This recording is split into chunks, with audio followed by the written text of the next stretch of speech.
السلام عليكم ورحمة الله وبركاته. دعوتوتا هردوبتوتا كينيا كان سجنتا أدى اسم بران جها ترى جدوتي أدى بنيت ترى أمو أرولتي ديبنيت جرا قبي أداتين قبي أدى أرانتنا كابنيت يعني جرو خيستي كيسما نمجيبا كابتين فجرا كيسما كيارانتنا إنيو جتون كيسا هنولمو سندورة دمو السلام عليكم ورحمة الله وبركاته. على في كيسا كنجلتن bakka maratti ilmaan Oromoodha salamtaan teenya isin haageessu jecha qophii miidhagaa waa irraa barattan isin biraan gahu deemna. Ogeessi kaameraadhaa qophii kana kan miidheessee nu biraan gahu Abdunaasir Muhammadi.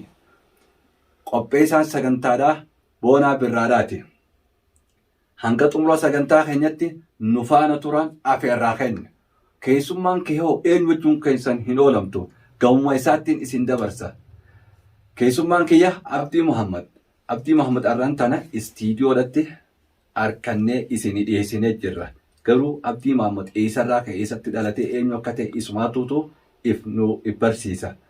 Baga nagaan dhufte siin jenna. Baga nagaan nu eeydan.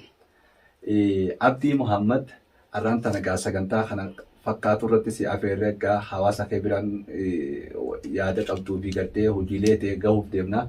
Abdii Muhammad dura gaa ka'umsa qaba ilmi namaati. Abdii Muhammad eenyu? Abdii Muhammad eenyuti? Abdii Muhammad Daawudii. Ayyee. Dhaloonni isaa? Dhaloonni kiyyaa Oromiyaa keessallee ta'uu baattu. Ayyee. Nuti abaabuurraa qabsaa'ota ture uummanni keenya. Abaabileen keenya jechuudha. Abaabileen keenya hundinuu jechuudha. Ayyee. Calanqorraa jalqabe.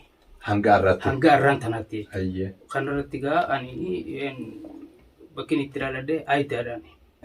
Somaaliyaa keessa jechuudha. Somaaliyaadha. Mooraa waraanaati. Mooraa qabsaa'otaa keessatti. Mooraa qabsaa'otaa keessatti jechuudha. Yeroo sooressi jaarraa abbaa gadaa qabsoodhaaf achi jiru. Achi jiran san haadhaa fi abbaan kiyyaas qabsaa'otaa. Hundeen ilmi namaa ka'umsa qabaame hundeen isaanii wayisa. Hundeen isaanii ani hundeen abbaa kiyyaa Haramayaadha. Haramayaa ganda kan. Haramayaa Harroodha. Harroolee jechuudha. Daawwattoota hordoftoota keenya Abdii Muhammad akkuma kunoo eenyummaa isaa nu ibsee iddoo dhaloota isaatiif nu ibsee Abdii Muhammad nama mooraa qabsoo Oromoo keessatti dhalate.